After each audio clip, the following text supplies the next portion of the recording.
안녕하세요. 김어준의 뉴스공장 이것만은 알아야 할 아침 뉴스 코너를 담당하고 있는 시사인의 김은지 기자입니다.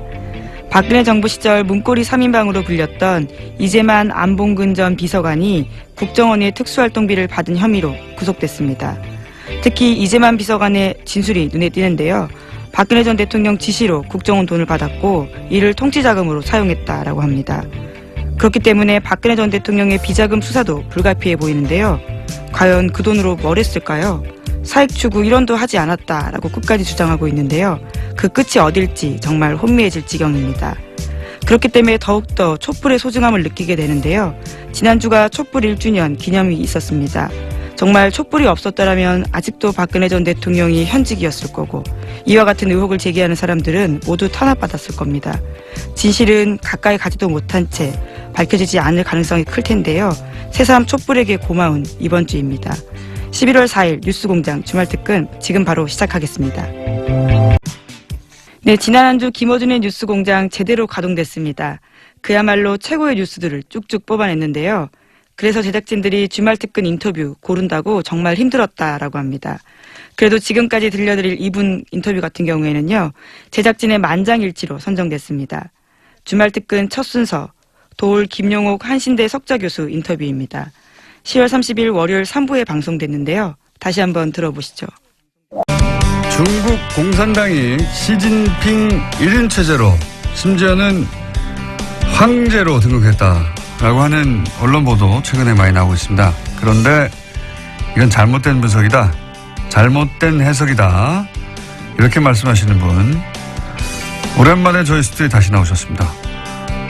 도올 김용호 선생님 나오셨습니다. 안녕하십니까? 아유, 반갑습니다. 안녕하십니까, 선생님. 예. 네. 지난주에 CBS 김현정의 뉴스쇼에 나오신 걸 듣고, 우리가 한 발 늦었다. 모시려고 했는데, 거기 먼저 나가셨더라고요, 선생님. 섭섭하고. 좀 먼저 불러주지. 맞습니다. 저희가 잘못했습니다. 네. 자, 그렇지 않아도 저희가, 이거는 선생님을 모시고 얘기를 들어봐야 되겠다. 중국 이야기는 네. 전문가시니까. 그리고 시진핑에 대해서도 여러 차례 말씀하셨잖아요. 네. 네. 그래서 방송 한번 하셨지만 시간이 그렇게 길지는 않았기 때문에 네. 저희가 또 한 번 모시고 좀 더 한 발쪽으로 옆으로 갈 수 있겠다 싶어가지고 모셨습니다. 우선 저는 이거부터 여쭤볼게요. 그 시진핑 관련해가지고 황제 대관식이다. 그 외신들도 그렇게 많이 보도합니다. 예, 대관식이다. 그리고 뭐 격대 지정이라고 하나요? 5년 미리. 예, 5년 미리 그러니까 바로 다음이 아니라 그 다음 그 후계자를 미리 지정해 놓고 시작한다. 예, 그런 전통이 있는데 이번에는 그렇게 안 하는 거 보니까 향후 10년간 시진핑이 해먹으려고 하는 거구나. 이제 뭐 사실상 전통도 다 깨고 황제가 됐다. 이런 보도가 많이 나왔잖아요. 우선 그거 잘못된 해석이다. 그거 왜 그렇습니까? 거기서부터 시작해야 될 것 같아요. 저도 기사를 읽다가 그런가? 이렇게 생각했거든요. 역시 형안이 있으시네. 항상 통찰력이 있으시니까. 근데 그 격대 지정이라고 하는 것은 그 중국의 오래된 전통이고 그것을 시진핑이 계속 했어야 됐다. 이런 전제가 있는데. 그렇죠. 네. 그 전제가 우선 틀린 거죠. 전제부터 틀렸다? 네. 이 격대 지정이라는 것은 중국 현대사에서 단 한 번의 사례밖에 없습니다. 그것은 등소평이 당시의 정황에서 이 문제를 해결해 나가는데 개혁개방을 강력하게 추진하기 위해서는 강택민과 같은 상해파의 테크노크라트가 필요하다. 그래서 그 사람을 후계자로 지목을 하면서 근데 이 사람은 상당히 권력 의지가 강하고 그 패거리 의식이 강하기 때문에 주변에 떨거지들이 콱 둘러쌀 거다. 그러면은 중국이 위태롭다. 그래서 굉장히 그런 성향에 반대되는 인물로서 자기가 믿을 수 있는 누구야, 후진타오. 호금도라는 인물을, 다음에는 네가 10년 해먹고 그거 끝난 다음에 반드시 호금도로 해라. 해가지고 그걸 격대 지정이라고 했는데 그거는 이거 한 사례밖에 없어요. 그래요? 왜 그러냐면 그 다음에 시진핑이 올라올 때는 격대 지정이고 아무것도 없는 상태에서 예. 시진핑은 그냥 올라온 거예요. 예. 이 소위 말해서 강택민 상해파와 이 호금도 후진타오. 예. 후진타오 공청단 이 안희성 사람인데 안희파들 뭐 이래가지고 그 사이에서 서로 견제할 때 하다가 엉뚱한 전혀 그 물망에 없었던 인물이 갑자기 튀어오르게 된 거예요. 아, 그러니까 두 파를 견제시켜서 네. 격대 지정이라는 게 오랜 전통이 아니라 요 파가 계속 집권하게 되면은 이제 문제가 생길 것 같으니까 미리 정반대파를 지목해 뒀고. 진복해 뒀고. 그게 첫 번째 사례일 뿐 그 이후로는 이런 전통에 의해서 계속 굴러간 게 아니다. 아니죠. 그래서 시진핑이라는 사람은 격대 지정과 무관하게 계파 간의 이 밸런싱의 문제로 갑자기 이상하게 튀어올라가지고 된 사람이에요. 이쪽 파도 아니고 저쪽 파도 아니고. 저쪽 파도 아니고. 그리고 파도... 양쪽 파를 자기가 된다면 다 졌거든요. 어떤 의미에서. 그러니까는 이 5년 동안에 이 사람은 굉장히 피눈물 나는 노력을 했고 그 5년간의 결실 이후에 사실은 격대 지정할 이유가 없는 거죠. 왜냐하면 자기가 원하는 그러한 정책을 강력하게 밀기 위해서는 또다시 황태자를 만들면 이건 구식이란 말이죠. 그거는 봉건적인 그 지정 방식이거든요. 그러니까는 오히려 그런 것을 사실은 격대 지정을 안 한 것이 사실은 민주적인 정치 제도의 발전입니다. 오히려? 그렇죠. 오히려 그것은 중국 공산당이 나아갈 굉장히 훌륭한 길을 예시한 거예요. 왜 이런 얘기를 하냐면은 그런 것뿐만 아니라 개인적인 이런 누굴 황태자를 지정하고 뭐 이런 것뿐만 아니라 이것을 제도적으로 정착시키기 그러니까 제도적인 어떠한 그 위반 사례가 없는 굉장히 치밀한 공정한 결정이라고 하는 것을 입증하는 것이 더 중요한 거는 칠상팔하라는 거거든요. 칠상파가 뭡니까? 칠상팔하. 67세까지만 정계에 올라갈 수 있고 68세가 되면 정확하게 니들은 다 물러나라.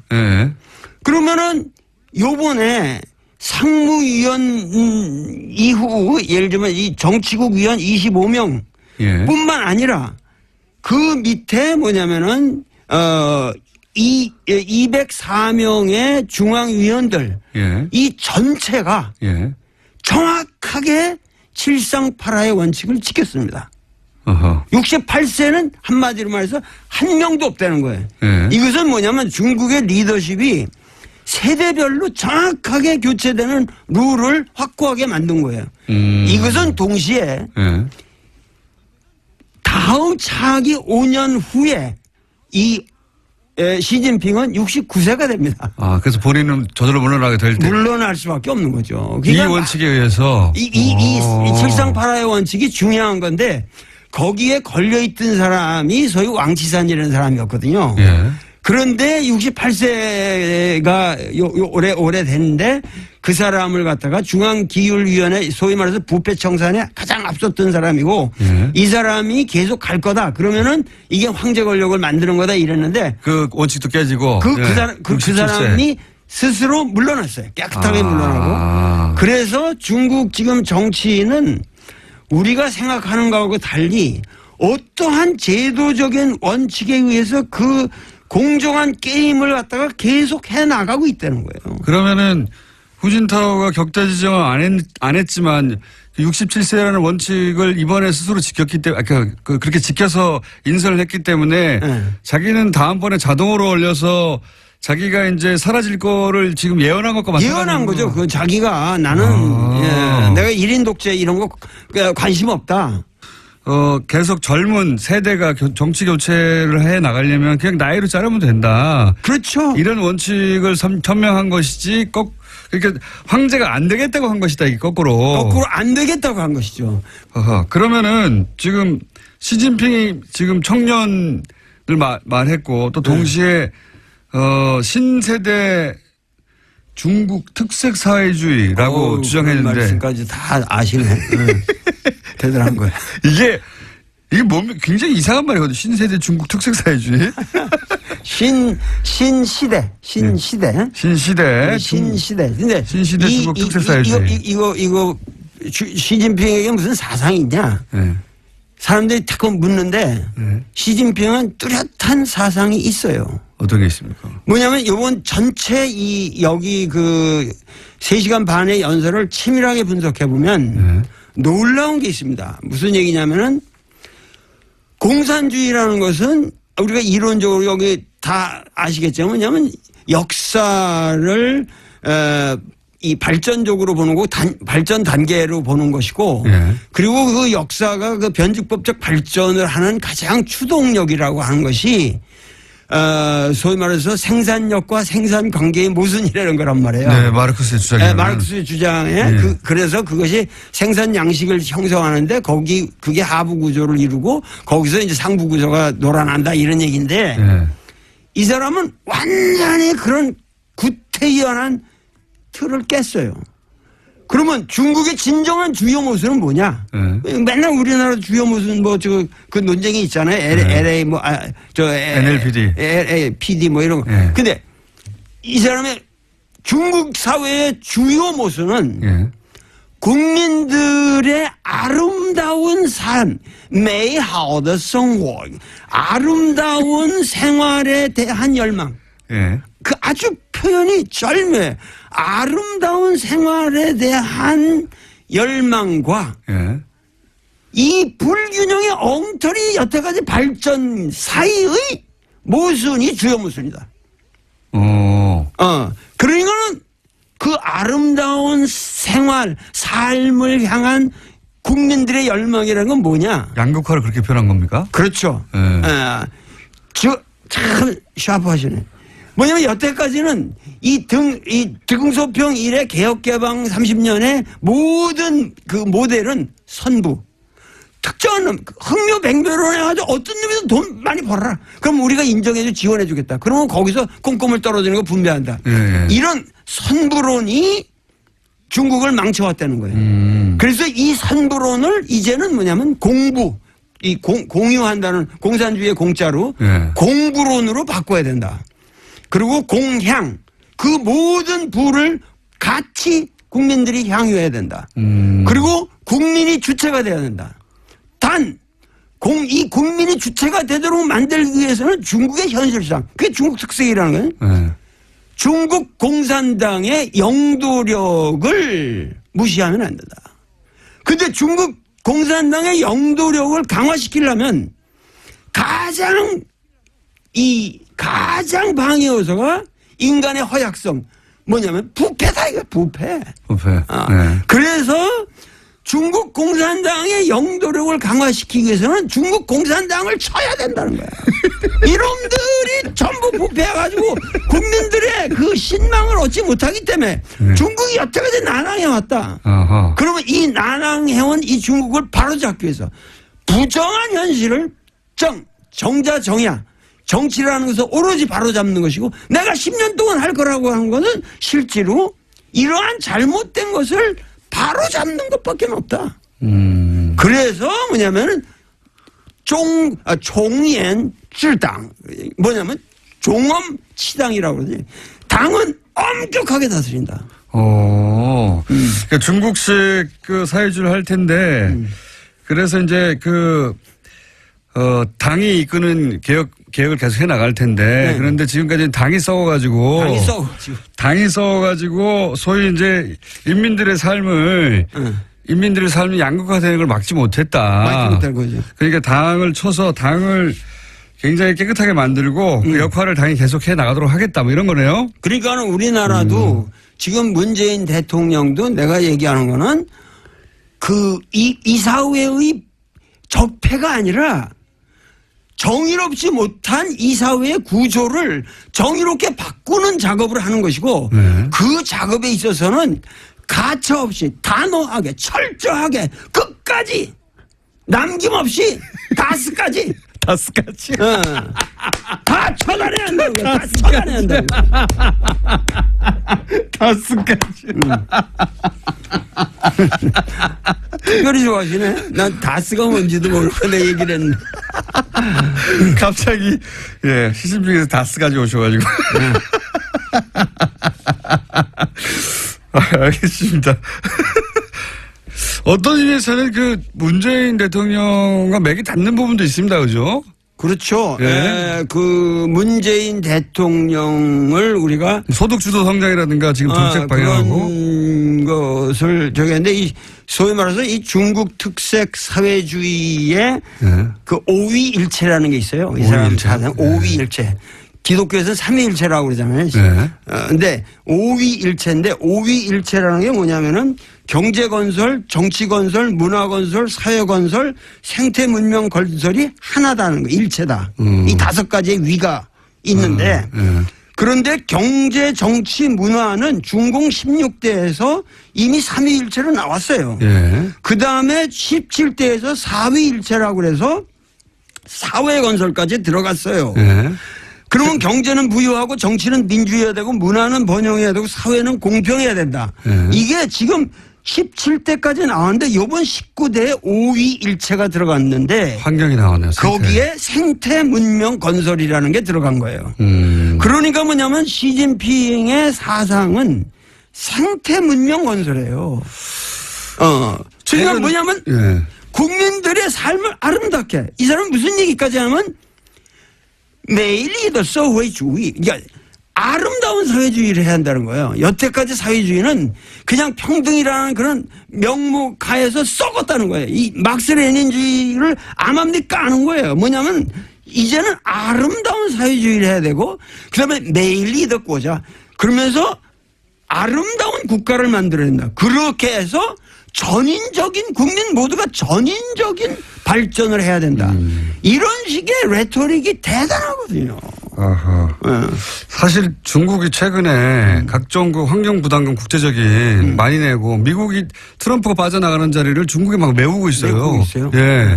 그게 근데 그런 데서 나온 거군요. 실제로 예. 중국은 이 태양광 발전에 있어서 세계 제1위를 맞습니다. 기술 면에서도 제1위를 달리고 있고 여러 가지 면에서 지금 뭐냐면 도시 계획도 뭐냐면 지금 아까 그 후춘화 같은 경우도 얘기지만은 그 사람의 그 잘못된 것이 뭐냐면은 그 사람의 몽골 비서 당서기를 할 적에 그 예를 들면 3만 명이 사는 지역에 10만 명이 사는 그냥 뭐 그 아파트를 지고 막 이런 식으로 예. 무자비한 개발들을 했단 말이에요. 그러니까 예. 이 사람은 지금 중국의 문제는 이런 무분별한 개발에 있고 그래서 이거를 막아야 된다는 거예요. 그리고 토지 관리라든가 그리고 특히 중국은 아직까지 농촌 인구가 30%나 됩니다. 그러면은 이것에 의한 중국의 농촌을 살리지 않으면 중국이 미국이나 이런 거랑 앞으로 그 대항할 때 중국의 특색이 없어진다는 거예요. 중국의 모든 자본주의적 모순을 사실은 중국의 농촌이 쿠션을 받아준 거예요. 그러기 때문에 이 환경 문제를 앞으로 이 도농 간의 격차라든가 이런 문제를 해결하지 않으면 이것은 우리가 지금 민족의 위기를 맞이한다. 그래서 이러한 근본적인 그러니까 공산주의의 원래 평등관이라고 하는 것을 이 사람은 생태 문명이라는 말로 바꿨어요. 굉장히 세련되게 세련됐죠. 그런 변화가 지금 막 일어나고 있다. 네.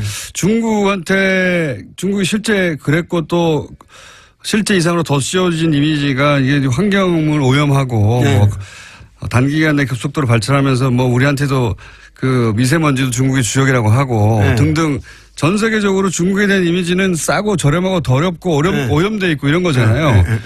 이거를 근본적으로 뒤집겠다고 지금 나선 거네요. 말하자면. 그렇죠. 앞으로 5년 동안 여태까지는 자기가 그 소위 말해서 이 종엄치당 그 당내의 부패 그리고 더 큰 것은 군대 내 부패였어요. 그래서 군대를 과감하게 축소시켰잖아요. 별들이 우르르 날아갔어요. 그래가지고 그 군대를 축소시키면서 실제적으로 강군몽이라고 이 사람이 처음 등장해서 중국몽이라고 중국어몽. 근데 거기에 강군몽이라는 게 있었단 말이에요. 근데 이 강군몽이라는 걸 실현했어요. 과거보다 엄청나게 지금 군사력이 증가했습니다. 근데 거기에 가장 중요했던 건 뭐냐면 군대가 중국에서는 이 기업 같은 걸 많이 가지고 있었거든요. 여기서 생긴 부패를 아주 과감하게 척결했습니다.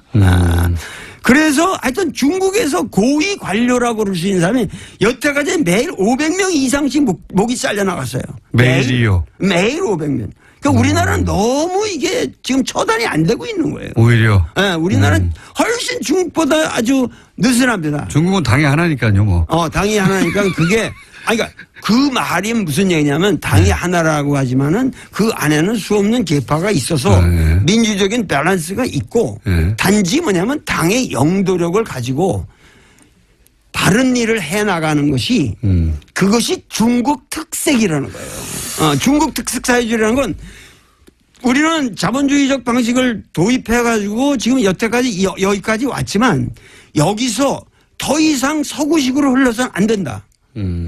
어떻게든지 이 당의 주도권을 우리가 놓치면 안 된다. 그러니까 여태까지 뭐 류샤오포라든가 이런 사람도 훌륭한 분이고 노벨상도 받고 그랬지만 그분의 문제는 너무도 모델이 단순하게 서구 자유주의였다고. 그러니까 국민들에게 설득력이 부족했던 거예요. 그러니까는 이러한 문제들을 감안해서 이 시진핑은 고민이 있는 거예요. 우리가 지금 이 시점에서 이 세계 인류 평화를 위해서 우리가 할 수 있는 일이라고 하는 것은 중국 공산당의 영도력을 살려가면서 어떻게 하면은 생태 문명을 건설하고 그야말로 메이하우드 정말 아름다운 국민들의 삶을 보장하느냐. 미국을 넘어서는 중국을 만들고 싶은 거네요, 말하자면. 그러니까 과거에는 우리가 과거에는 중국과 미국의 모든 우리가 우리가 미국하고 한국을 생각해도 항상 나도 왜 미국 유학을 갔겠어요? 왜 내가 하버드니 이런 걸 그렇게 쳐다보고 그 가서 고생을 했겠어요? 그 미국에 대한 향심이 있고 미국이 선진국이고 그러니까. 미국이 위대하다 이렇게 생각했단 말이에요. 그렇죠. 그런데 지금 과거에 뭐 미국이 중국에다 대고 뭐 인권 문제 딱 하면 컴플렉스가 있었단 말이에요. 있었죠. 근데 이제는 뭐냐면은 인권이 제일 들어온 나라가 미국이고 자본이 제일 들어온 나라가 미국이고 자유가 제일 없는 나라가 미국이고 여행 가기 제일 불편한 나라가 미국이고 금융 사기가 제일 많은 나라가 미국이고 이런 미국에 대해서 우리는 더 이상 미국이 말하는 세계관 그들의 말하는 가치관에 우리가 복속될 필요가 없다. 요번에 3시간 반 동안 계속 그 연설 내용이 뭐냐면 중국인의 가치관을 가지고 우리의 다른 척도를 가지고 우리 중국 공산주의의 미래를 봐야 된다. 그러니까 이 사람은 아주 뼛속 깊은 우리가 잠깐만 여기서 우리 언론인들이 시진핑을 바라볼 때 꼭 우리 자유민주주의처럼 쳐다보는 거고 그런 시각에서 볼 때 이 사람이 좀 삐딱하게 나간다 이렇게 본다고. 시진핑은 뼛속 깊이 빨갱이에요. 공산주의라고 소신 있는 공산주의자고 어려서부터 공산주의자로 컸고 그 공산주의적 신념을 우리는 놓치면 안 된다는 거예요. 그러니까 우리가 이걸 조심해야 됩니다. 이거 짧은 시간 열강이었습니다. 일단 박수 한번 치고 저 혼자 들으시는 분들도 박수 치고 있을 거라고 봅니다. 선생님 듣다 보니까 한 달에 한 번씩 나와주셔야 될 것 같아요. 맞아. 너무 오랜만에 나오니까 얘기가 많지. 듣고 싶은 얘기는 많은데 시간은 부족하고. 글쎄 말이에요. 선생님 한 달에 한 번씩 나와주시죠. 생각해 봅시다. 나는 어준이가 너무 좋아가지고. 어준이의 그 쾌활한 웃음이 없으면 우리 국민들이 참 서글플 거예요. 선생님 가시기 전에 단답형으로 몇 가지만 말씀해 주시죠. 예. 시간 거의 다 되긴. 이거 빨리 해야 되는데. 지나갔어요. 지나가서 오늘 질문 굉장히 많은데 질문 2개인데 여기까지 온 겁니다. 질문지는 10개인데. 트럼프는 어떤 사람입니까? 간단하게 얘기하면. 좀 시간은 지났는데 짧게 해주시죠. 트럼프는 훌륭한 사람이죠. 왜냐하면은 미국의 진정한 모습을 아주 솔직하게 보여주는 그건 위대한 리더예요. 여태까지 미국은 케네디부터 여태까지 쭉 뭐냐면 위장된 리더십이었거든요. 이 사람은 honest 리더십. 지금 미국의 수준을 그대로 드러내는 것이다. 그렇죠. 예. 미국이 원래 그런 나라예요.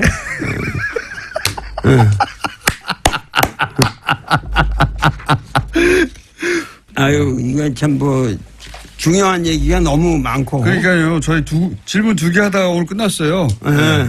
뭐 한마디라도 더 물어볼 거 없어요? 선생님, 시간이 다 돼가지고요. 네. 그리고 오늘 이렇게 끝나셔야지 다음 주에 저희가 또 모실 수 있어요. 예, 예, 아유, 그렇습니다. 예. 다음 주에 나오시는 것으로 그럼. 지금까지, 도올 김용호 선생님이었습니다. 감사합니다. 네, 감사합니다. 1부입니다, 이게.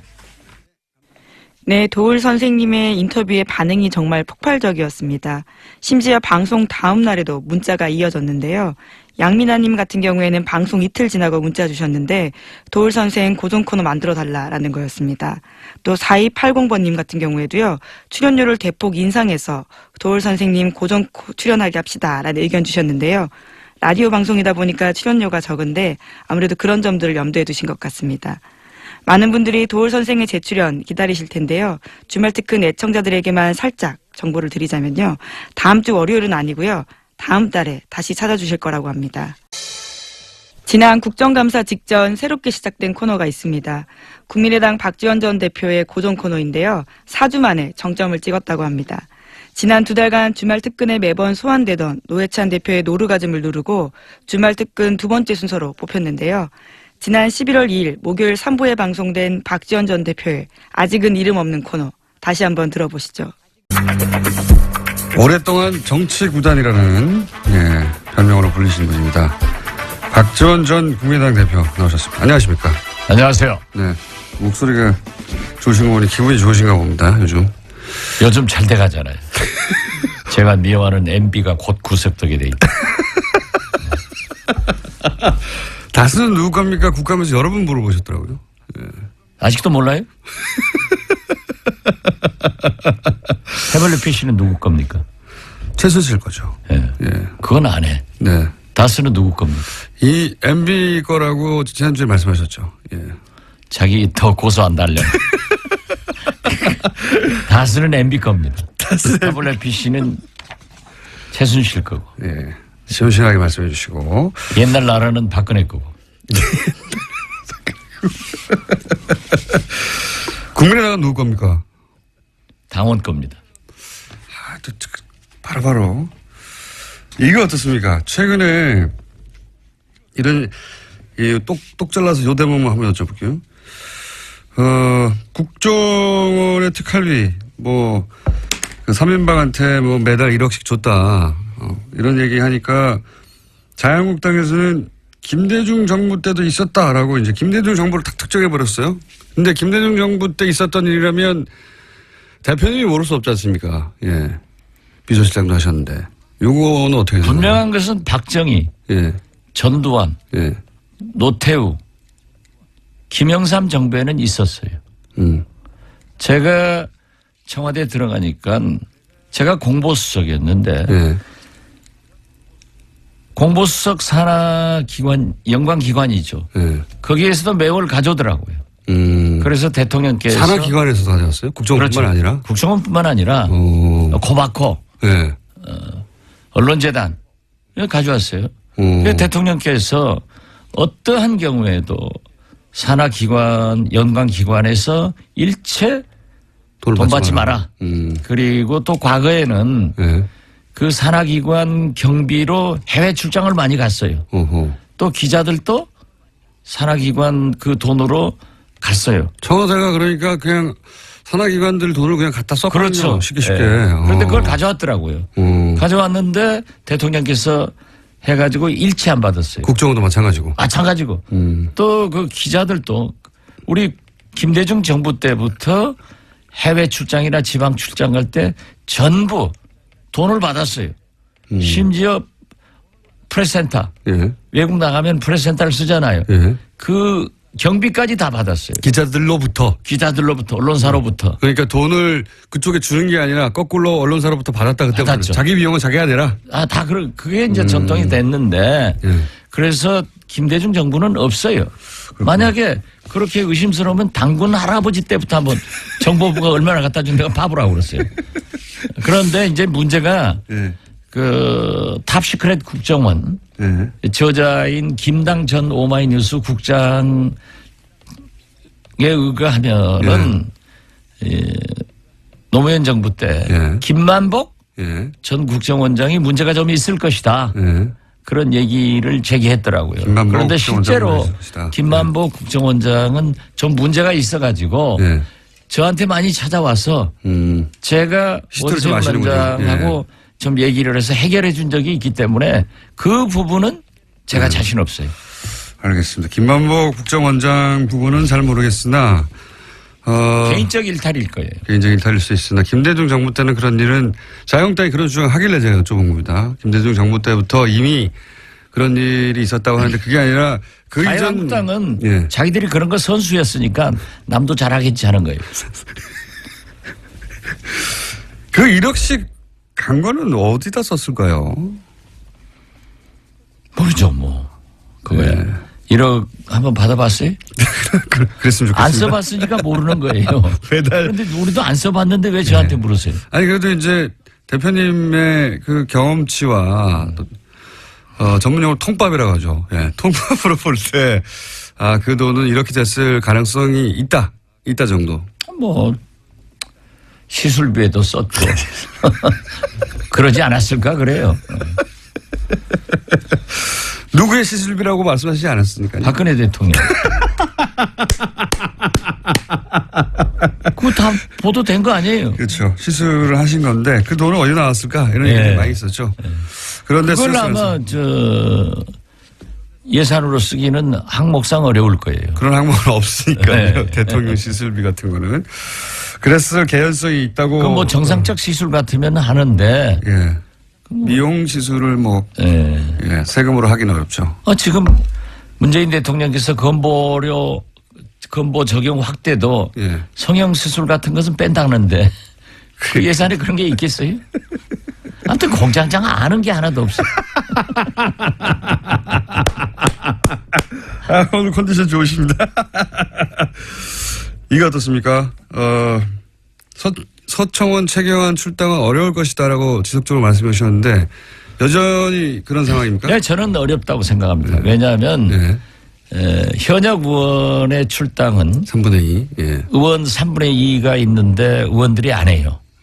그런데 홍준표의 그 수를 여기서 읽어야 돼요. 어떻게 읽어야 됩니까? 홍준표 대표는요. 박근혜 대통령은 평당원이기 때문에 윤리위원회에서 해서 열흘만 넘으면 자동적으로 출당이 되는데 서청원, 최경환 두 분은 3분의 2가 돼야 되니까 안 되는 걸 알고 있어요. 그렇지만은 친박을 나는 청산하고 있다. 하는 의지 표명. 그걸 국민에게 제스처로. 특히 바른정당에게 보여주는 거예요. 그래서 제스처로. 바른정당 의원들이 들어오면은 원내 의석수는 최경환, 서청원도 포함되기 때문에 제1당을 만들려고 하는 수예요. 그리고 이거 또 한 가지는 이런 방법도 있지 않겠습니까? 뭐 한 7명 이상, 뭐 10명까지도 얘기하던데 그 숫자가 만약에 들어오면 어차피 서청원, 최경환 두 양반은 당사자니까 의총 때 요사안을 의견할 의총 때 못 들어오니까 두 사람 빠지고 한 7, 8명 들어가서 한 10명 늘어나고 하면 그때는 출당 가능하지 않겠습니까? 저는 그렇지 않으려고 봐요. 그래도 어렵다. 일사부재리도 있고 또 거기다 서청원, 최경환 저하고 개인적으로 가까우신 분들인데 그분들이 거기 남아 있어도 정상적인 정치 활동이나 당내 활동이 어려워요. 놔두면은 의석수는 많고 정치자금 배당도 많이 오고 그 뭐 괜히 친박들하고 갈라질 필요 없단 말이에요. 그렇기 때문에 저는 제스처만 할 것이다. 네, 제스처만 하고 역시 홍준표 대표의 수를 청와대나 민주당은 못 당한다. 오로지 박지원만 당할 수 있다. 아니 그것은 제가 한 얘기가 아니고 홍준표 대표가 300명 국회의원 중 박지원만 무섭다. 본인이 그렇게 얘기하더라고요. 그건 사실입니다. 아니 저는 예, 그건 사실입니다. 홍준표 알아줘야 돼요. 제가 보세요. 예. 어제 보세요. 대통령한테 딱 안 가다가 국회 오니까 왔으니까 여기서는 오셨네요 하니까는 국회니까요. 자기가 국회의원이라는 걸 자랑한 거예요. 예. 홍준표 대표는 국회의원 아니죠. 아닌데. 예. 그러니까 국회를 내가 장악하고 있다. 그런 메시지다.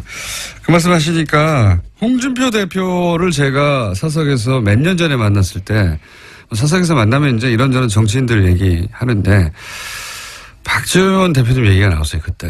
그랬더니 대뜸 하는 얘기가 그 양반을 건들지 마라. 아, 박지원은 요물이다. 그 워딩입니다. 사석에서 나왔던 그 양반을 건들지 마라. 그랬던 적이 있습니다. 서로 인정하는군요. 그 대목에 있어서는. 네. 저는 홍준표를 지금 건드려 봐야 제가 문재인 대통령 도와줄 필요가 없거든요. 이제이라. 오랑캐 칼로 오랑캐를 치는 거예요. 그런데 국민의당에서 녹취록이 툭 튀어나왔지 않습니까? 녹취록 이야기가. 그건 이용주 의원한테 물어보라니까 왜 자꾸 저한테 물어보세요? 대표님 다 아시지 않습니까? 상황을. 몰라요. 아시면서. 몰라요. 이 세상에 아는 걸 다 말하고 살아요? 그 녹취록이 어떻게 건네졌는지도 모른다니까요. 아시면서. 아니, 그건 가만두어도 네. 서청원, 홍준표 사이에서 불거져 나오게 돼 있어요. 예. 그런데 나무집 싸우는 게 굉장히 우리한테 이익인데 왜 거기다가 끼어들어요? 아니 이미 끼어들었지 않습니까? 녹취록이 있다고. 살짝 간보기 한 거지. 가보기 한 것이다. 불을 질러놓은 거지. 불을 질러. 근데 불이 활활 타지가 않아요. 그럼 한 번 더 지펴줘야 되는 거 아닙니까? 타게 돼 있어요. 그래요? 예, 그리고 그 불은 확 타버리면 안 돼요. 두고 타야 오래 효과가 나타나는 겁니다. 요거 하나만 확인해 주시죠. 하여튼 공장장 아는 게 없어요? 아니 나하고 진행을 바꾸는 게 나아. TBS의 청취율을 올리는 것은 박지원 공장장, 김어준 일주일도 안 되고 한 3주에 한 번씩 출연시켜 줄게요. 감사합니다. 여기 내용에 원래 홍준표 대표하고 서청원 의원 간의 공방은 1심 이전의 상황에 대한 얘기였는데 이용주 의원이 얘기한 것은 1심 이후의 상황입니다. 그래서 이게 녹취록이 두 개가 있는 거냐 아니면은 그죠? 아니요, 제가 이용주 의원하고 법사위에서 옆에 앉으니까 우리 간사님 아니에요? 네. 저는 유일한 간사 지배를 받고 있는데 네. 그렇게 얘기하시던데 1심에서 무죄 났는데 그러니까요. 2심 항소심을 앞두고 네. 그러한 얘기가 오고 간 게 증인을 있다. 회유한 정황에 관한 얘기를 했단 말이죠. 그렇기 때문에 2심에서는 무죄 판결이 났다. 그러니까 1심 끝나고 난 상황에 말한 거잖아요. 그렇죠. 네. 그러니까 이게 별도의 녹취록입니까?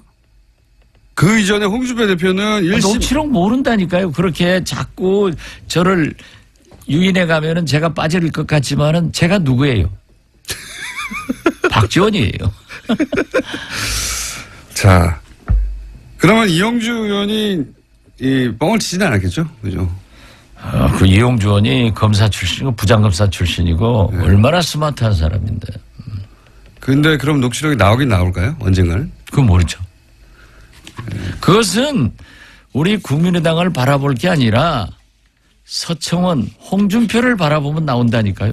그 서청원 대표 그 외국 들어오면서 공항에서 하는 얘기 들어보세요. 언젠가는 할 것이다. 최종적으로 누가 이깁니까 보시기에? 서청원 대 홍준표. 서청원이 이기죠. 아 그렇게 보십니까? 네. 왜냐하면 이 녹취록. 그러니까 예. 홍준표가 그 절대 그 이상 확전 안 할 거예요. 여기서 이긴다는 의미는 서청원 의원은 계속 당에 남고 홍준표 대표의 어떤 지도. 아니 그 발언에 대해서. 그 발언. 예. 녹취록 이 배틀에 있어서는 적어도 서청원 그렇죠. 대표가 이길 것이다. 나는 그렇게 봐요. 녹취록 내용을 아시는군요. 몰라요. 아시면서. 언론에 나오는 얘기만 봐도 알고 예. 그 박찬종 예. 전 의원. 선배 예. 그 의원이 아주 그 재밌는 얘기를 하더라고요. 그분이 보통 분이 아닌데 예. 최근에 이렇게 굉장히 옳은 말씀을 많이 하시는데 예. 홍준표 대표가 그 말을 하는데 어쩐지 홍준표답지 않은 표정을 하더라. 어쩐지 홍준표다. 녹취록에 관련된 예. 얘기를 하는데. 그러면서 예. 냄새가 나는 얘기를 하길래 예. 과연 박찬종도 박찬종이다. 진짜 그 아주 재밌는 표현 아니에요. 미세한 표정 변화를 잡아내서. 예, 아주 그 자신 없어 하더라 하는 말씀을 듣고 박찬종 선배님 진짜 대단하신 분이에요. 네. 그러니까 자신 없어 할 녹취록 내용을 알고 계시다는 얘기네요. 그런 감이 있다는 거지. 그런 감이 있다. 그거 이용주 의원은 누가 줬을까요? 모르죠. 아시면서. 몰라요. 아시면서. 오늘 전부 나를 그렇게 아주 전지전능하신 무슨 뭐 하나님 취급하는데 저 모르는 건 많이 몰라요. 바른정당은 어떻게 됩니까? 그럼 남은 바른정당은? 바른정당은 이제 다음 주 예. 11월 중순 전당대회 전까지 13일 전까지. 예. 13일 전까지 갈 사람은 가고 남을 사람은 남는 거죠. 그래서 당헌 교섭단체는 무너지고 예. 제가 볼 때는 집단 예. 혹은 전국적으로는 예. 흡수될 것이다. 한국당으로 많이 갈 것이다. 그렇게 봅니다. 1차 탈당하고 그다음에 추가로 탈당할 수도 있고. 그렇죠. 예. 그래서 결국 남는 사람은 뭐 몇 몇 사람 명? 남겠어요? 한 자릿수로 줄어들고. 네. 예. 그럴 경우에는 통합의 대상이 안 됩니까? 국민의당 입장에서는? 뭐 영입의 대상은 되지만은 통합은 처음부터 없어요. 당대당은 안 된다. 아니, 그 뭐가 있어서 해요? 싸르기하고 노적하고 합쳐놓으면은 안철수 대표는 근데 통합 얘기를 계속 했지 않습니까? 뭐 오늘 아침 인터뷰한 걸 보니까 통합은 예. 아니지만은 예. 선거 연대 정책연합 같은 것은 가능하지 않느냐. 예. 뭐 난 그건 가능하다고 봐요. 예. 그리고 케이스 바이 케이스로 그죠? 예. 그렇죠. 예. 그리고 정책연합은 이제 법안 같은 건 지금도 자동적으로 하고 있다고요. 우리가 필요한 경우에는 적폐청산 이런 경우에는 민주당하고 하고 있고 예. 또 우리가 또 필요한 경우에는 바른정당이나 한국당하고도 하고 있단 말이에요. 예. 그러니까 어제 우리 김동철 원내대표가 아주 중요한 보고를 했어요. 어제 정우택 한국당 대표를 아침에 만나가지고 5.18 특별법 개정안에 대해서 한국당이 반대했는데 그걸 긍정적으로 심의하겠다. 이런 얘기를 했다는 거예요. 이건 그러면 우리가 그거 한다고 해서 한국당하고 연대 연합하는 것은 아니에요. 우리가 제3당이기 때문에 국민이 제3당은 양당제에서 극단적으로 나가는 것을 잘 조정하고 국가와 국민을 위해서 좋은 일을 하라 했는데 굉장히 좋은 일 아니에요. 이런 게 자동적으로 되는 거지. 그래서 그렇게 주도적으로 이끌고 나가면 이중대 소리를 안 듣고 나중에 민주당 따라가면 민주당 이중대, 한국당 따라가면 한국당 이중대. 그러니까 선도정당이 되자 이거예요. 홍종학 후보 논란에 대해서는 어떻게 보십니까? 안 되겠대요. 안 되겠다고 보십니까? 예, 이번에는? 너무 심해요. 이번에는 통과가 어려울 것이다. 참 저도 홍종학 의원을 지금까지 오늘 처음 얘기합니다. 좋아했고 저하고도 비교적 가까운 분인데 시민운동 학자로서 너무 표리가 부동해요. 표리가 부동한 판단하신다. 그리고 그 부인이 또 문체부에 자기가 무슨 발레인가를 했대요. 뭐 자리를 내놔라 하고 굉장히 괴롭혔대요. 이런 것들이 그런 건들이 있다. 예, 지금 이제 터져 나오는 것 같아요.